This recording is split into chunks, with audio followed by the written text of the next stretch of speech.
First of all, thank you so much for your comments, both on YouTube and also in email. Lucy and I have really enjoyed hearing your stories and what your aha moments have been.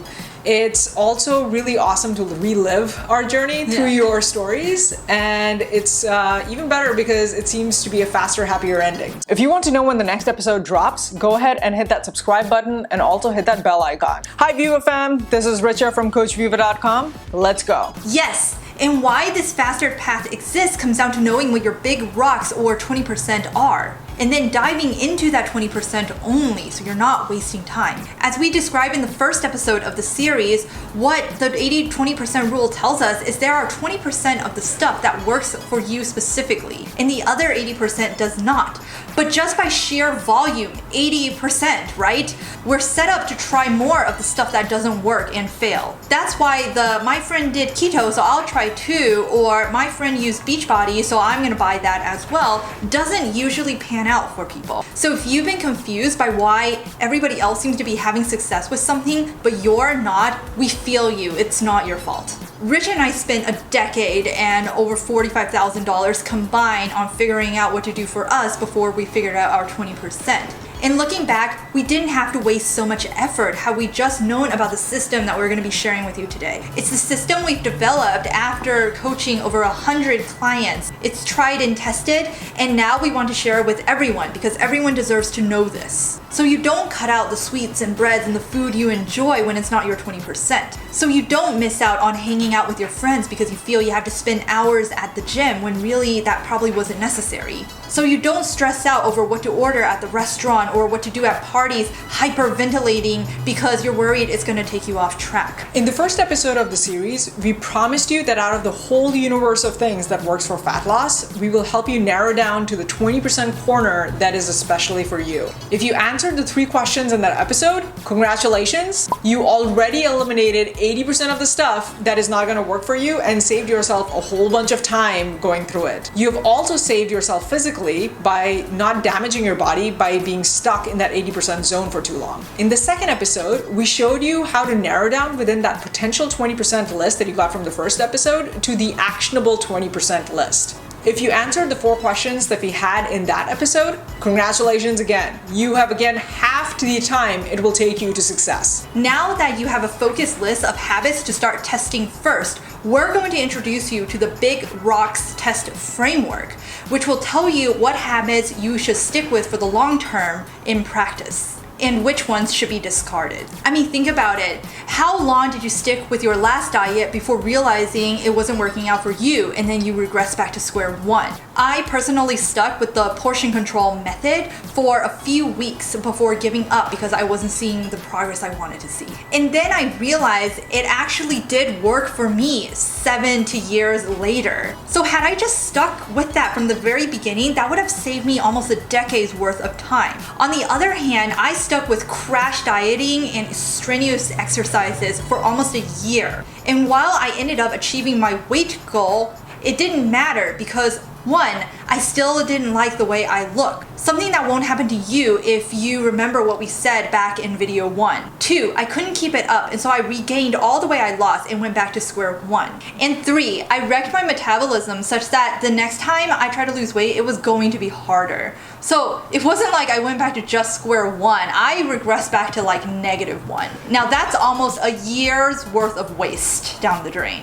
And the popular advices out there don't really help. I mean, stick to it for 3 months. It's just another way of saying, I have no idea what'll work for you or doesn't work for you, so just brute force your way through it and you'll figure it out. I'm not even sure if that's advice. That's just platitude. So what we'll teach you today is a set of actionable tests that you can use so that you know if something will work or won't work out for you in the long term without spending months and months on it. No longer spending 3 months of sheer willpower trying to forgo sweets and all the foods you love when ultimately you're just gonna go back to eating them anyway and go back to square one. No longer spending hours at the gym or perusing all of the restaurant menus when you could be spending that time with your friends and enjoying their company. If just by sitting in the chair, even before you take any action, you can multiply your chance of success, wouldn't you do it? If you answered yes, then listen to Richa now, as we go through the Big Rocks test framework. I want you to pull up your list of actionable 20% from the last episode. And the first test that we're going to do on it is called the Sniff Test. It's basically a test to see does this just feel wrong? What this test is going to help you with is to find the version of the method that you actually enjoy. For example, we had a client who really wanted to add exercise into her day. So we said, okay, how about you just start walking, or we can write you a cardio routine. But deep in her gut, she didn't feel that was right. To her, what was good exercise was things like aerial yoga or kickboxing. So it didn't pass the sniff test for her. Now for each method on your list, try to picture yourself doing it and be honest on whether it sounds appealing to you. If at this early stage something is not appealing to you, then it's likely not something that you're going to be able to stick to. So either cross out that habit altogether or find a version of that habit that is actually enjoyable and appealing to you.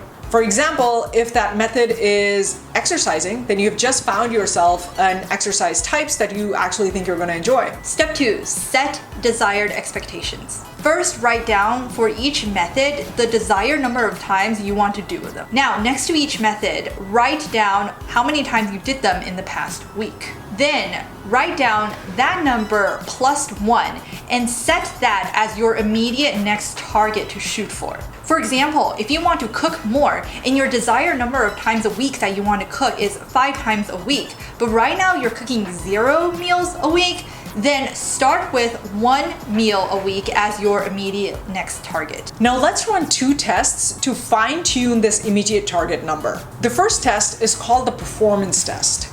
This is making sure that the amount of progress that you're going to make if you set this target is going to be motivating enough for you and you'll keep going.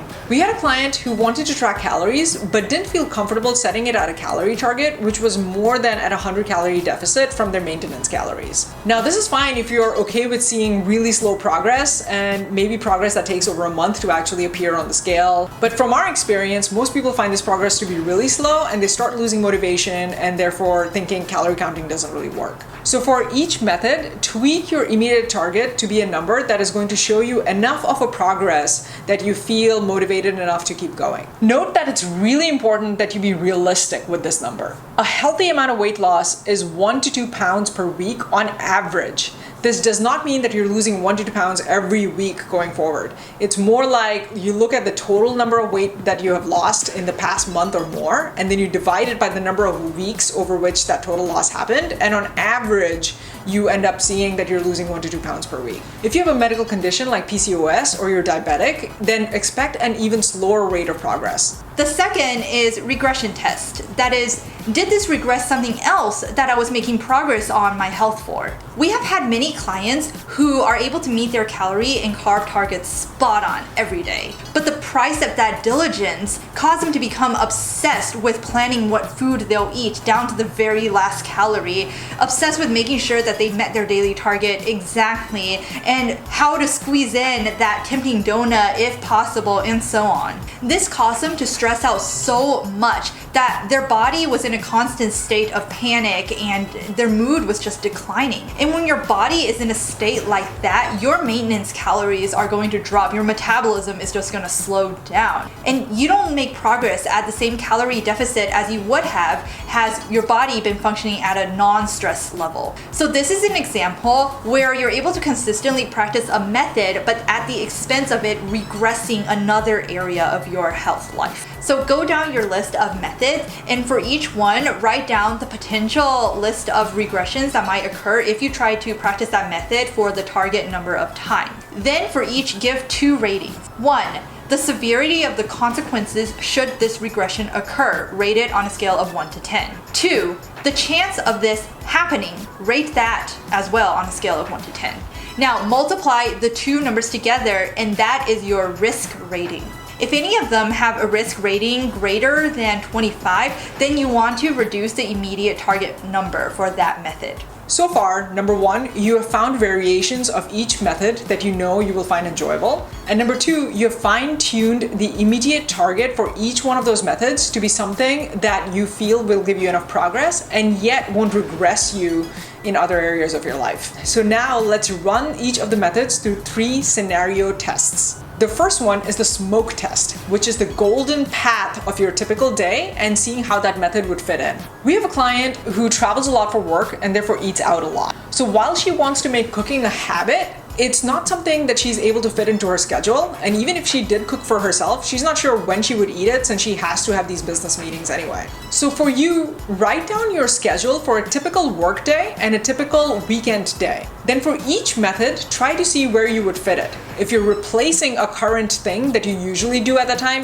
official or unofficial, then figure out where you would move that to. And to be honest, if you're okay with moving that. Yeah. If laying around and watching TV is important for you, then be honest. Keep it on the schedule. Now try to see if you're able to fit this method anywhere into your schedule in your typical workday and your typical weekend day. If you're not able to fit it there, then make it easier or find a different habit. Once you decide on this ultimate method, then write it down into your schedule, and this is something you're going to practice.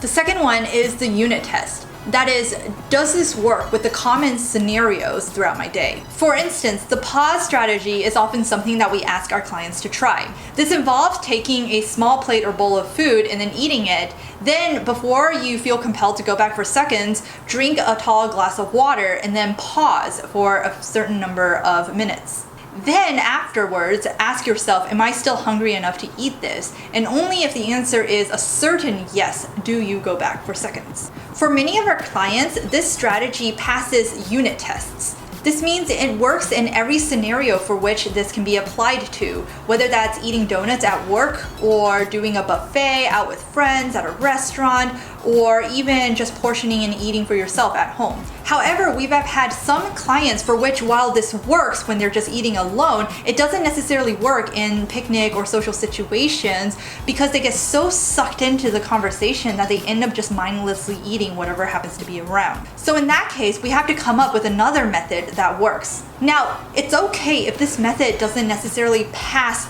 all of the common sub-scenarios in your life. The target of this exercise is to identify what most likely won't work for you and then find an alternate method to experiment with. Now go ahead and look. For each method on your list, look back at your situation in the past month and write down scenarios in which it would likely work and likely won't work. Remember from our previous video that what matters is what you've done in the past, not what you think you're gonna do in the future. For ones where it won't work, find an alternative method to try. And the last scenario test is a stress test. It's testing how does the method fare on your worst day. Imagine the last time you went totally off track. For most people, this usually is a very social situation or a very stressful day. For example, a worst day that might have happened to you is, for example, a wedding day. A wedding day is full of cake, it's full of tempting food, and it's a lot of people dancing and drinking and trying to get everyone to drink and eat. So replay whatever that worst day is for you and see if you would be able to stick to each method on your list for the immediate target number of times. If you find you won't be able to stick to it, then either tweak that method or find a new method that you feel is you're more likely to stick to during your worst day. All right, the moment you've all been waiting for.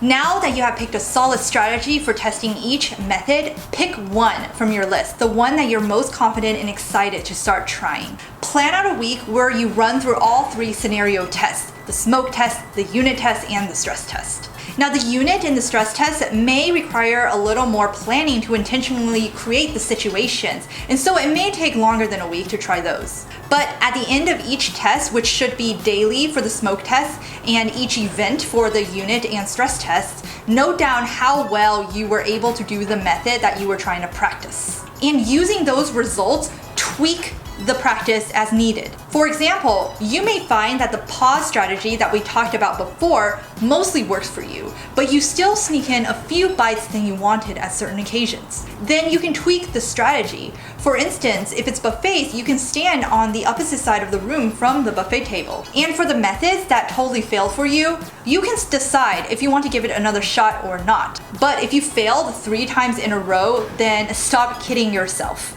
It's probably not going to work, and so you want to either tweak it or just replace it completely. Only after your method has passed the smoke test for 3 weeks straight and has passed the unit test and your stress tests for 3 times in a row, then you can choose to add another method from your list into your practice. Now, what I love about these tests is that every time you choose to incorporate a new method into your life, you have learnings from the previous method and you are able to shorten the time that it takes to test the new method. This is how we eliminate from our lives the words "I gave up" and "regress to square one." First, you will never give up, since every change is a deliberate change. You don't give up on your previous method, you graduate. Second, you will never be starting over again, because every learning from the previous experiment contributes to the new experiment. You only fail if you failed to learn anything at all from the previous method, which is totally unlikely. This is really important to understand. It totally changed the way we approached everything. If I do have to try something new, I already have learnings from my previous methods, which really shortcuts and reduces the time spent in learning from the new method to a fraction of the time it would normally take. Am I making sense? Are you getting this? If you're getting it, comment "I got this" below. If not, let me know what's missing and I'll clarify, because it's really important to understand that you're never giving up again. You're never going back to square one. And what's really cool is once you start to internalize this, it will become natural to you and you will start looking forward to testing these methods. And you won't be able to turn off this feeling. Just the other day, we had a client who's going for vacation in a couple of weeks, and she was saying how she's really excited to go on vacation and not have internet to be able to talk to us and be able to test this on her own and see how well she does. And if she doesn't do well, then she's looking forward to what she learns from that. That's agency. That's how you get down on your 20%. So that's a wrap up on the 80-20 for fat loss, aka the Big Rock system. We have one more video coming up. So many people have told us how much of a difference this system has made in their lives and even just their way of thinking. And it's been so fun for us to read your comments and be able to share this with you. Some of you have shared with us your aha moments, and some of you want to go even deeper. So in the next video, I'm really looking forward to telling you about our upcoming program. In this upcoming program, we're gonna take all of the tactics and strategies that we've been talking about and go deeper and make it more actionable for you. This program will be open to join for only a limited time, because Rich and I only have a limited amount of time to take on new people, so keep your eyes peeled for our next video. And if you want to be super sure that you don't miss it, join our email list, link in the description below, where we'll let you know when the next video drops. Again, thank you so much for sharing your comments and aha moments. It's really exciting to hear the direction each one of you are taking as a result of the Big Rock system. And also, it's really helped us to clarify the Big Rock system and, address scenarios that we hadn't even thought of. If you know someone who would benefit from these learnings, it would be awesome if you would share it with them and help us spread the word. Leave a comment below saying finally, if you finally connect the dots on why so much of the stuff you've tried in the past did work for you, and now you understand how to connect the dots for yourself and take action. And leave a comment saying excited if you are looking forward to hearing more about the program that we're going to talk about in the next video. Hey there, if you want to know when the next episode drops, go ahead and hit that subscribe button and also hit that bell icon. Until then, keep crushing it.